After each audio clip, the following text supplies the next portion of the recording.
Mesdames, Messieurs, peuple congolais, chers membres de la raison, de la conscience et de l'intérêt général, chers membres de la diaspora, chers nouveaux abonnés, je vous informe que aujourd'hui, je vais traiter 5 affaires d'intérêt général à l'échelle continentale, c'est-à-dire à l'échelle africaine.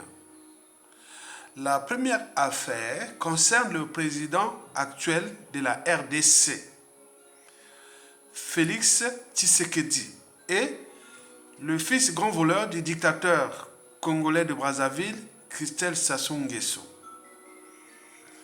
Vous le saviez que pour être en paix, il faut surtout surveiller aussi ses voisins. Ce qu'on appelle la géopolitique en politique. Donc, vous ne devez pas être en paix sans être en paix avec vos voisins. Or, nous avions un voisin qui s'appelle la RDC, Congo, Kinshasa. Ce pays-là nous inquiète. Parce que malgré les richesses colossales, ce pays-là est dans la merde. Ce pays-là est dans la merde. Si bien que certains esprits pensent que est-ce que ce pays est maudit? Et ce pays-là, nous avions aussi des embrouilles avec ce pays. Puisque la plupart des Aïrois qu'on appelle, ou aujourd'hui Congolais, il y a la pression migratoire chez nous. Donc vous voyez les deux Congos là. Le plus grand, c'est la RDC qui fait 2 345 000 km². Pour une population de 100 millions. L'ex-colonie belge. Le premier rang mondial de tous les classements des minéraux terres rares. Premier réseau hydrographique. Forestier. Vous imaginez, c'est un scandale géologique là-bas. Mais ce pays est dans la merde. Mais vous avez le voisin, le petit voisin, l'ex-Congo français, qu'on appelle Congo-Brazza. 342 000 km², qui est 5 millions d'habitants. C'est mon pays. Nous suivons des pressions migratoires venant de la RDC. Et donc, il y a le climat d'ostracisme et de xénophobie envers les Aïrois ou la RDC. Mais aujourd'hui, pire encore, il y a le fils grand voleur adultérien du dictateur Sassou Nguesso, Christelle Sassou Nguesso, qu'on nous a apporté après le coup d'État, qui a géré le pétrole de notre pays depuis 2010-2011 déjà, qui ont tout volé. Quatrième pays producteur de pétrole du continent. Et là, le pays est passé du tiers-monde au quart-monde.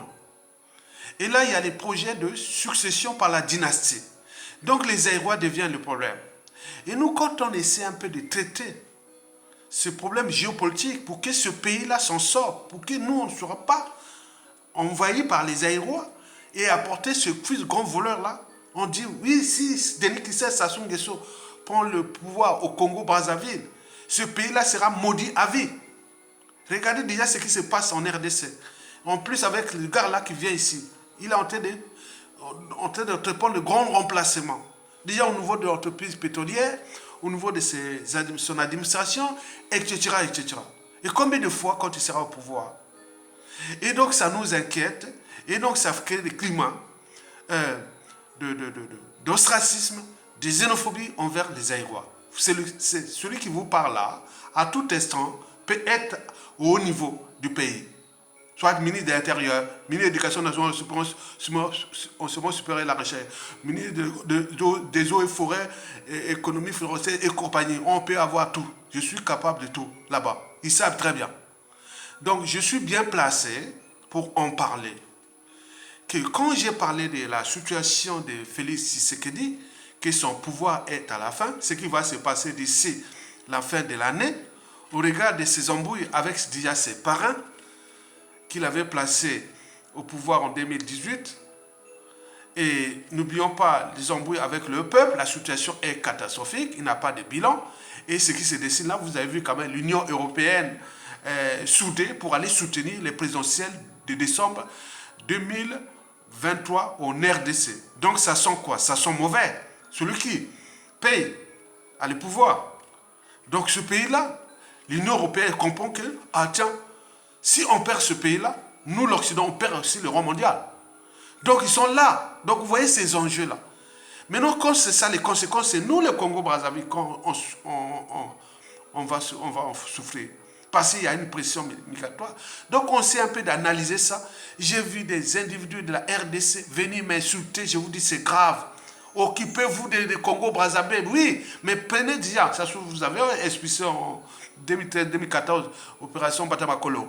Mais là, ça peut être encore plus dangereux. Et donc, nous, on traite les problèmes d'intérêt général d'Afrique centrale. Bon, vous, par ignorance, vous venez quoi, vous sortez nulle part, de je ne sais pas où, comme si vous êtes des fous et autres. Vous voyez comment il s'est passé là? La vidéo que j'ai faite, il y a eu beaucoup d'insultes. Occupe-toi du Congo-Brazzaville que de la RDC. Nous avions nos problèmes. Mais vous savez que nous, on subit la RDC. Je vous l'ai dit. Et on risque de ce petit fils de grand voleur-là. Donc, nous avions intérêt à parler de cette géopolitique. C'est un droit, c'est un devoir. Puisque notre pays, le Congo-Brazzaville, est en danger. Pas à cause du Gabon, ni du Cameroun, ni de la Centrafrique, encore moins de l'Angola et de Guinée équatoriale. Notre pays est en danger parce qu'il a un grand voisin là, où c'est parce que les merdes. Et d'ici peu, il risque des chaos, etc. Donc vous devez tenir compte de ça. Nous sommes des panafricanistes qui agissent pour l'intérêt de l'Afrique. Et donc vous venez nous insulter ici, sur la chaîne là, que occupez-vous de Congo-Brazzaville. Oui, mais je m'occupe de Congo-Brazzaville. Hein. Rassurez-vous, je n'irai pas en RDC. Hein. Je m'occupe de moi, le Congo-Brazzaville. Mais j'ai une ouverture sous-régionale et continentale. C'est fait toute la différence. Donc, occupez-vous de la RDC, venez écouter les analyses géopolitiques, parce que quand ça va changer au Congo-Brazzaville, il y aura des impacts sur vous. Et inversement, vous le saviez. Donc, les Zaïrois ou autres, comprenez les gens ici, pacifiques et stratégiques pour l'Afrique, et quand on vient insulter comme ça, bon, ben, je n'ai pas validé ça. Hein. Je n'ai pas validé ces insultes-là. Je vous dis, ils sont en pleuvet. Tout le Congo-Brazzaville, occupez-vous de vos sassous, de vos papa. Bon, oui, c'est vrai, non, on s'occupe. On s'occupe. On sait bien comment on s'est trouvé dans la nasse avec Sassou Nguesso. On s'en occupe. Mais notre pays, le Congo vaincra Sassou Nguesso. Et cette racaille de ses fils et filles, grands voleurs, qui ont pillé le Congo. Et nous serons en RDC. Puisque nous, au Congo-Brazzaville, on a les tribus, les Congos, les Téké, les Ngala et autres. Ils seront en RDC pour traquer les Kiki, les Cocos, s'ils ont des biens et autres là-bas.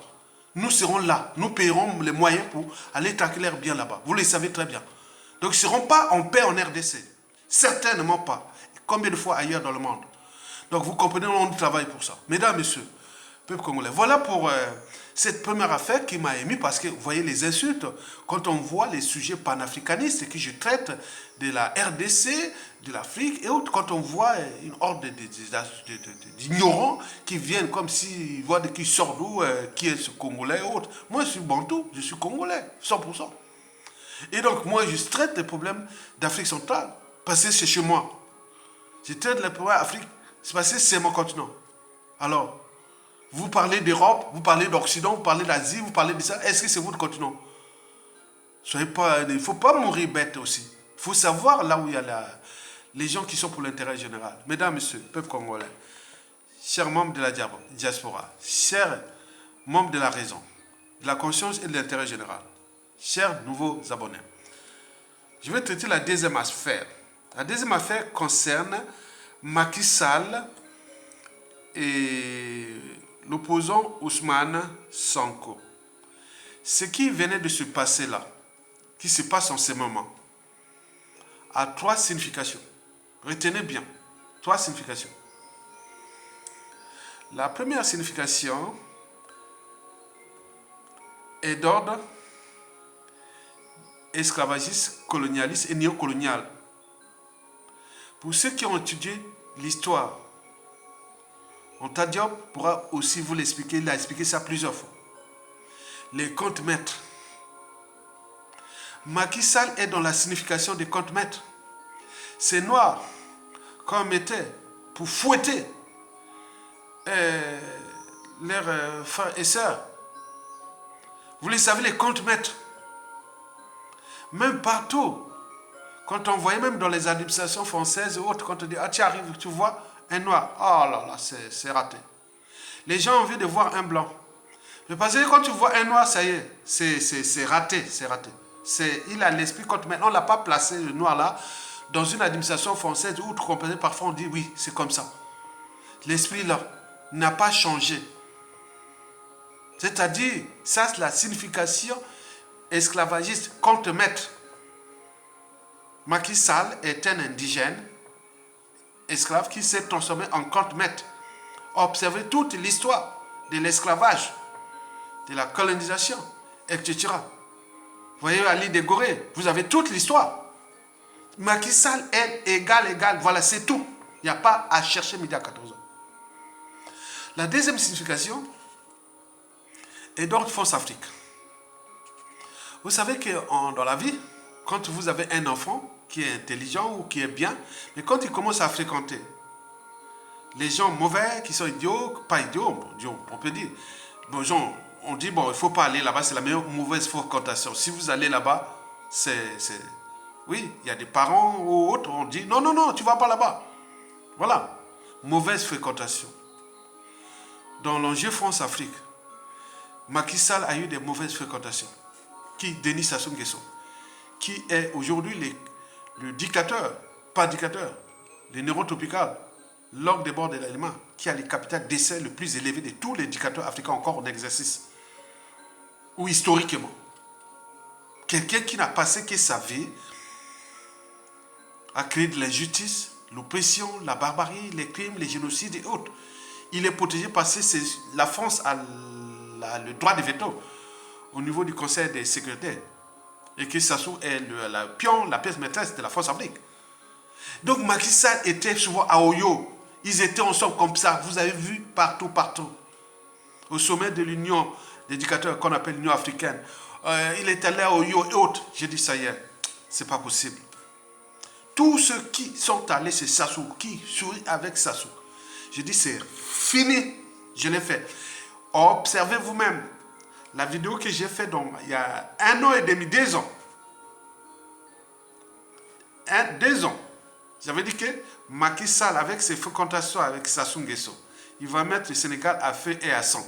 Regardez cette vidéo qui date de 2021. Elle est là, elle est quelque part. En dehors du short, un short que j'ai mis là, il y a un mois qui est vu aujourd'hui à 250 000 vues. Hein. Vous voyez, en bas de ma vidéo là, bon, vous voyez que c'est vu à 250. Là, c'est dur que d'un mois.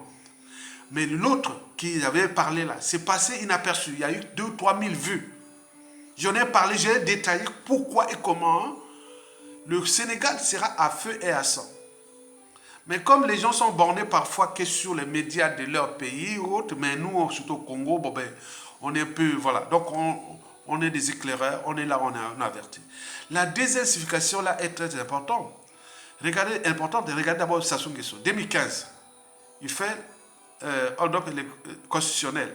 Au passage, il tue. Bon, là, aux Nations Unies et partout, rien du tout.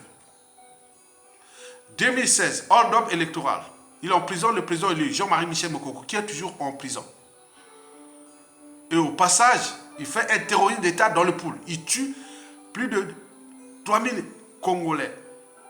300 villages à fait à 100. 180 000 déplacés. Il est là. Les Macky Sall, tout le monde entier vient là-bas. L'humanité est une contradiction, non? Quand on regarde ça, on dit que c'est quoi ça?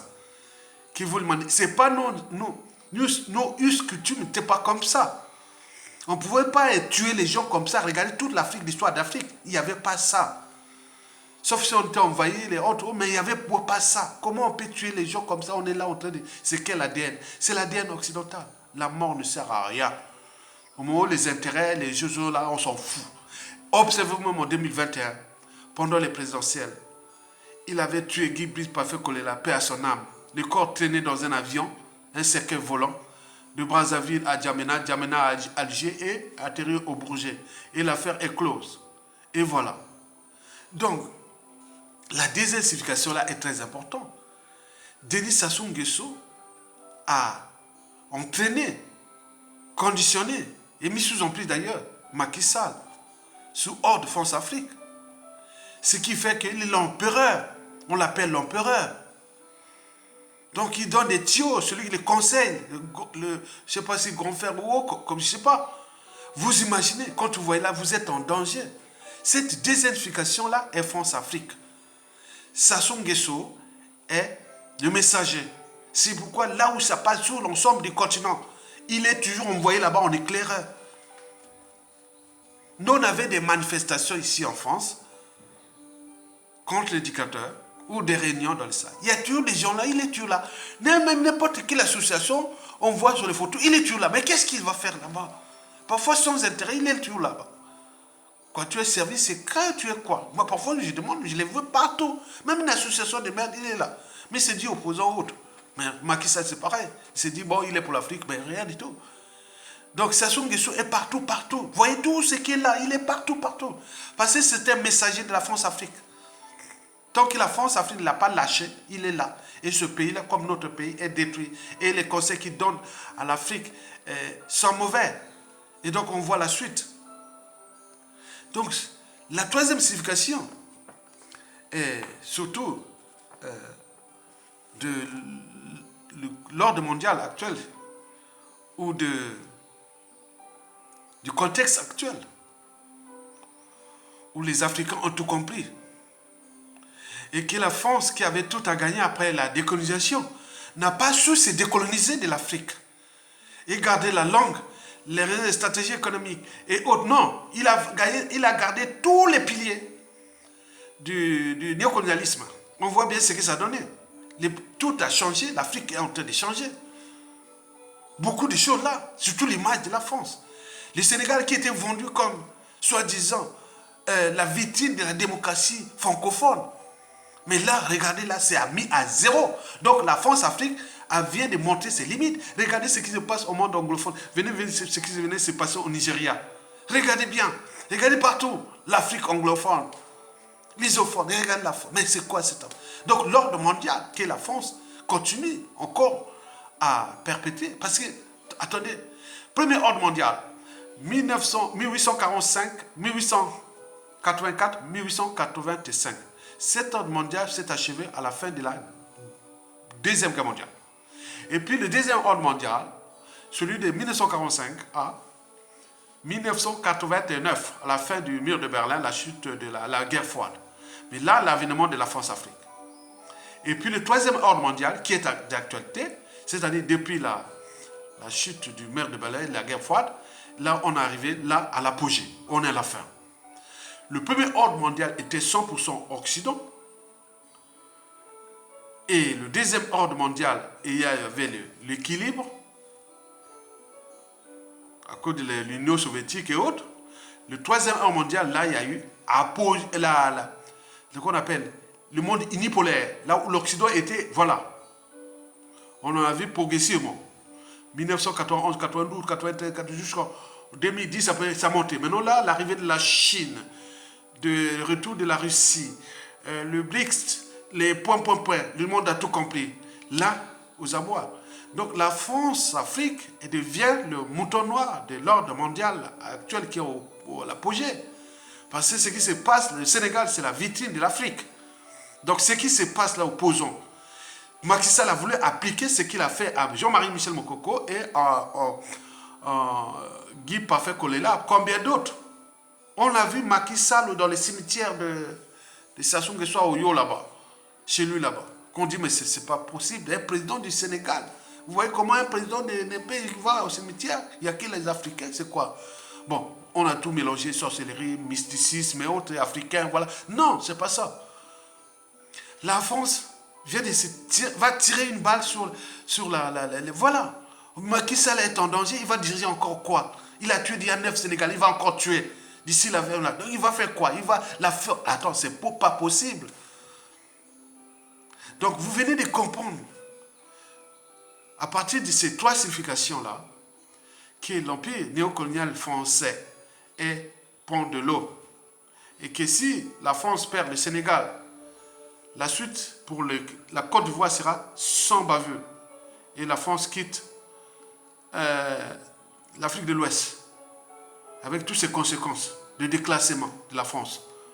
Et combien de fois chez nous en Afrique centrale, il reste nous, le Congo-Brazzaville, le tien, Sassou Nguesso, au Gabon, là, les Ali Bongo, au Cameroun, les Biya, pour combien de temps encore? Donc, vous voyez, la situation est là. C'est que les gens là, malgré les études, l'expérience, tout ce qui connaît de la géopolitique, la géostratégie, les dominations hautes, ils ne sont pas capables, les Français. Ils n'ont pas su s'adapter. C'est terrible, hein? Ce qui va arriver à la France à l'échelle continentale. Vous voyez comment la France, la balance commerciale de la France est de plus en plus négative. Comment va-t-elle payer cette dette-là qui cesse de gonfler?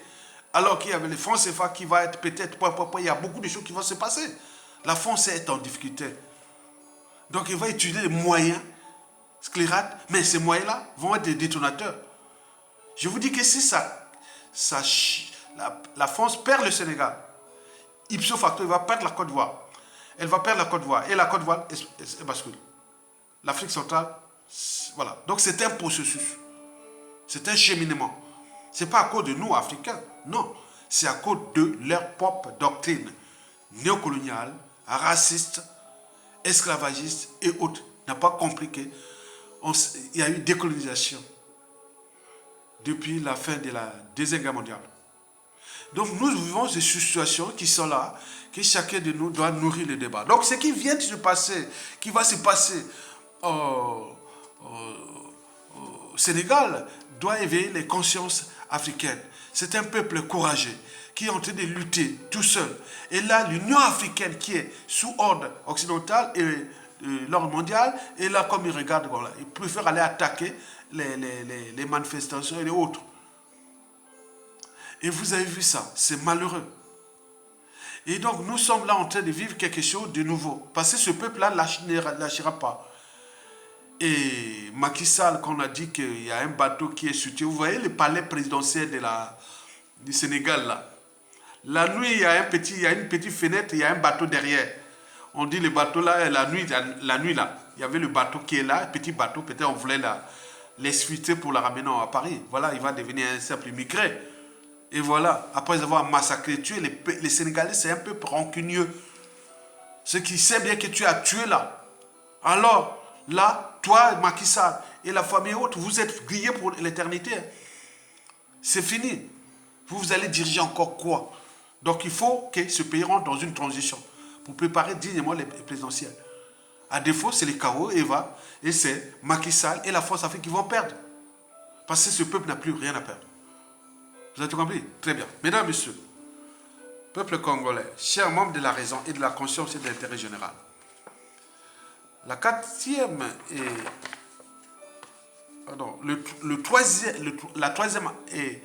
affaire à traiter ici, c'est tout simplement de Sassou Mokoko.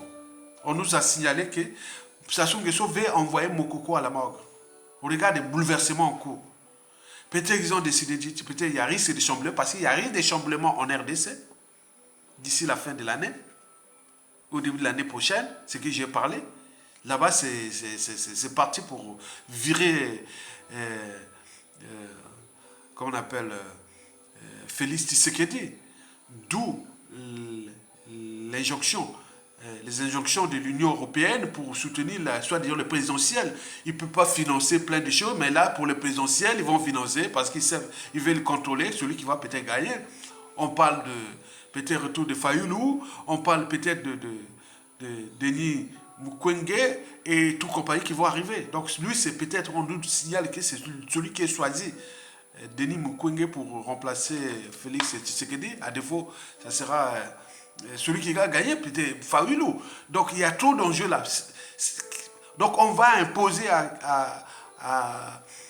comment on appelle, à Félix Tshisekedi de quitter le pouvoir parce que tu vas mettre ce pays à faire à son. Et dans le contexte actuel, ça peut arriver de générer un révolutionnaire comme il y a eu au Mali et au Burkina Faso. Ça risque d'arriver au Congo RDC, d'où l'espoir. Mesdames et Messieurs, peuple congolais, chers membres de la diaspora, chers membres de la raison, du savoir et de la connaissance, chers membres de l'intérêt général, chers nouveaux abonnés, la troisième affaire là concerne mon pays. Il y a un dictateur là qui passe ce temps pour prison voyageur pour aller diffuser son virus de haute trahison, de tout ce qu'on voit de mal des dictateurs en Afrique. C'est lui, il passe là. Et donc celui-ci, ce dictateur-là, veut éliminer son opposant qu'il a emprisonné depuis 2016. Et risque d'arriver dans une situation incontrôlable. Et qui ne peut pas se passer par directement. Vous savez, chez nous, c'est le peuple de lâches. Quand vous avez un peuple de lâches, il vaut mieux avoir un peuple courageux comme l'est du Sénégal. Parce que ça se règle par la loi, par appel. Mais un peuple de lâches, c'est un peuple de moutons et autres. Parce que dès que ça change, et on lève la carapace, il devient méchant. On a vu Félix Tshisekedi qui a comment mater la population. On a vu ce qui s'est passé avec Macky Sall. On a vu beaucoup de choses. Au Congo, ça risque grave. Ça risque grave. Les couteaux sont tirés. Les couteaux sont tirés. Et donc là, la situation qui est à l'interface entre Sassou Nguesso, qui a peur de payer la rançon de la gloire ou de ses crimes, et la situation Force Afrique, est-ce que Mokoko, est-ce que on ne sait pas que fait les écrits. Mais comme le peuple là, Sassou a trop piétiné ce peuple là, il a trop divisé, il a trop fracassé. C'est vraiment quelqu'un qui était venu là pour fracasser. Il a fait son boulot. Ce qui fait que tous ces dirigeants africains viennent dire, ah tiens, comment un peuple comme ça, tu as pu vraiment faire ça. Donc il monte, il dit, voilà, j'ai fait comme ça. J'ai fait comme ça. J'ai piétiné les opposants, je les ai tués, je les ai forcés à l'exil, je les ai emprisonnés et autres. Et comme les autres se disent, oui, quand Sassou va tomber, les gars là qu'on voit là, les ministres, les sénateurs, les points de Sassou là, tout ça, s'il a fait, oui, c'est possible que le FC ne tombera pas. Donc vous voyez ce pays en danger. Par rapport à ce que je signale, nous sommes là, on signale. Regardez bien ce qui se passe au Sénégal. On l'avait signalé il y a 2 ans. Regardez bien ce que j'ai décrit exactement. C'est une vidéo que j'ai dit, le pays sera à faire à son. J'ai décrit ça très bien. Parce qu'on est des cerveaux, on analyse. Et je vous dis, la presse Sassou va être problématique pour ces gens-là. Parce que nous avions atteint un niveau de violence en dormance. Ça veut dire le fait de faire du mal à quelqu'un qui a fait du mal à ce pays. Ils n'ont plus de marge de manœuvre, ni au niveau de la communauté internationale, ni au niveau de la justice du Congo, ni quoi. Oui, c'est possible, puisque vous l'avez fait.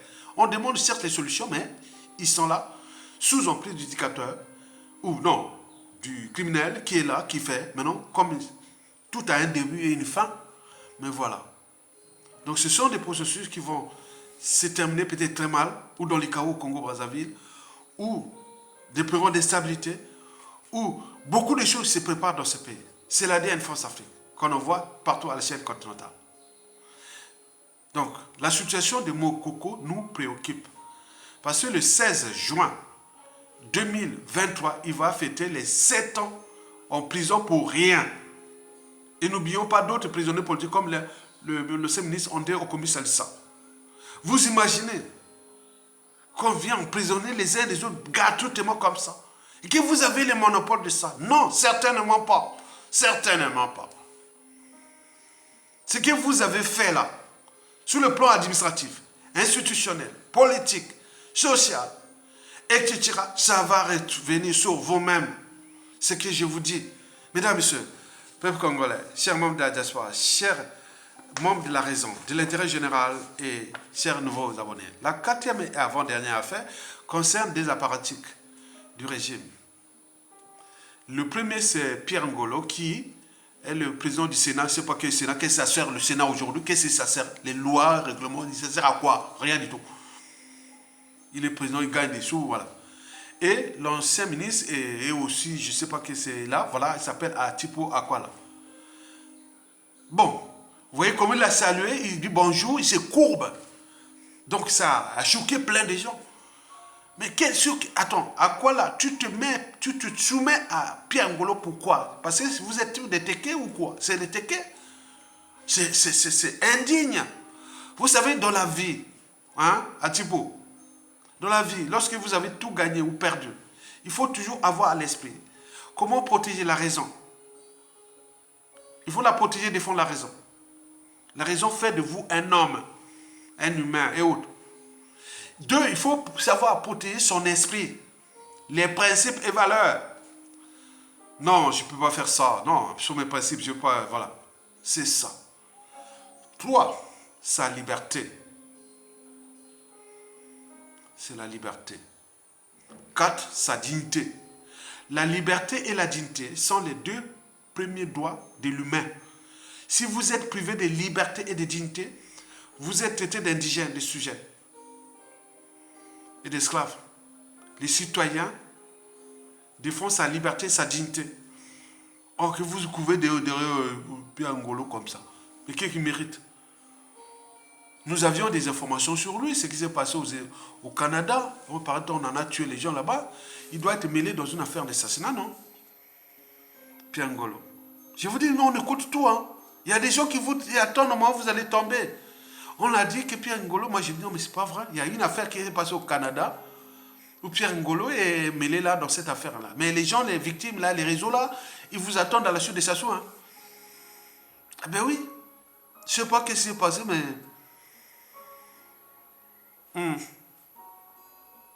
Et donc, aller à Tipo Aquala, ne te ridiculise pas comme ça. Attends. C'est pas possible. Donc, quand tu as la raison, l'esprit critique, ou l'esprit, sa liberté, sa dignité et sa conscience tranquille, ça fait de vous momoto. Ce qui fait de vous humain, ou moto. Mais là, tu perds ton âme. Non. Pourquoi? C'est malheureux. Enfin, la cinquième et la dernière affaire, c'est le dérèglement politique et militaire dans le Nord. Le Nord n'est plus homogène. Sassou est arrivé au pouvoir en roulant les nordistes là dans la farine pour aller faire un coup de doigt, soit disons contre le Bakongo. Mais on voit bien ce que ça a donné. Les Nord là-bas, les gens qui l'avaient aidé, les a déclassés certains. D'autres ont été forcés à l'exil. Certains emprisonnés, beaucoup sont morts. Et aujourd'hui, avec le projet de la succession qui se décide dans le clan ou de la tribu, où tout le monde est aux aguets, dans le contexte de France-Afrique actuelle et géostratégique, où, oui, si on veut mettre le pays dans les stabilités, il n'y a pas de problème. Les perdants, c'est vous, parce que vous êtes petits. Si on veut mettre le chaos, ce chaos viendra. Parce que vous êtes petits, ce n'est plus la situation de 1997. Donc le pays là est en danger. Il y a eu des règlements politiques et militaires. On vous l'a dit, libérez mon coco pour qu'on rentre dans une transition flexible, pour réparer d'abord ça, pour laisser réparer cette géopolitique-là, qui est un pouvoir sudiste, était arrivé en 1997, 92, 97. On veut dire par un coup d'État, on voit bien les conséquences. Réparons quelque chose de bien, on fait descendre Sassou. Et on prend dans une transition politique avec le président élu qui est déjà là, parce que nous avions que 2 présidents élus pour l'instant. Bon, qui n'est pas fait qu'il n'est pas arrivé, mais il est mort avant. Mais il risque Sassou Nguesso, qu'on appelle professeur Pascal Lissouba, paix à son âme, en 1992, et Jean-Marie Michel Mokoko en 2016. Sinon, nous avons qu'une élection universelle au suffrage indirect de 1959. Donc, 3 présidents. Youlou, comment on appelle, le professeur Pascal Lissouba et Mokoko. Mais ce n'est pas dire que bon, parce que vous étiez élu au suffrage universel direct ou indirect, ou direct, ça vous fait de vous un bon président. Non, ce n'est pas ça. Mais c'est du droit. Ce sont des présidents de fait qui sont comme Sassou Nguesso. Mais il y a des présidents qui ont été des présidents qui devaient être des présidents du droit. Il y a eu Youlou et le professeur Pascal Lissouba. Et aujourd'hui, troisièmement, celui-là, Mokoko. Et là, au regard des règlements politiques et militaires dans le Nord, tous leurs tentatives, ça risque de chambouler. Le Nord n'est plus homogène. Donc nous suivons la situation déjà de la RDC d'ici la fin de l'année.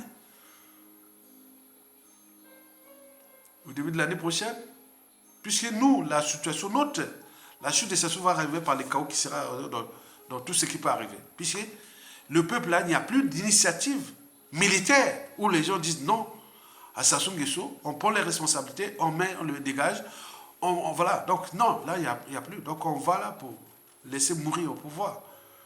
Mais dans le contexte où donc, le chaos peut arriver, puisqu'il y a la situation de la RDC. N'oublions pas le contexte France-Afrique, qui est problématique. Déjà, on voit ce qui se passe en Afrique de l'Ouest. Ça peut se chambrer aussi en Afrique centrale. Et enfin, le contexte géostratégique mondial, où la guerre en Ukraine, où il y a les élections aux États-Unis en 2024, où il y a beaucoup de changements qui vont arriver. Donc, nous sommes sereins pour la suite. Likez, partagez et engagez-vous et soutenez la résistance. Et soyez toujours du côté du savoir et de la connaissance, de l'intérêt général. Venez toujours nourrir les débats, au lieu de venir insulter les gens. L'insulte, c'est des émotions. On ne gouverne pas le pays, on ne gouverne pas le monde par les émotions. C'est par la raison de penser. C'est ce que je fais pour structurer l'intérêt général. Merci beaucoup. À bientôt. Bon vos peuple congolais.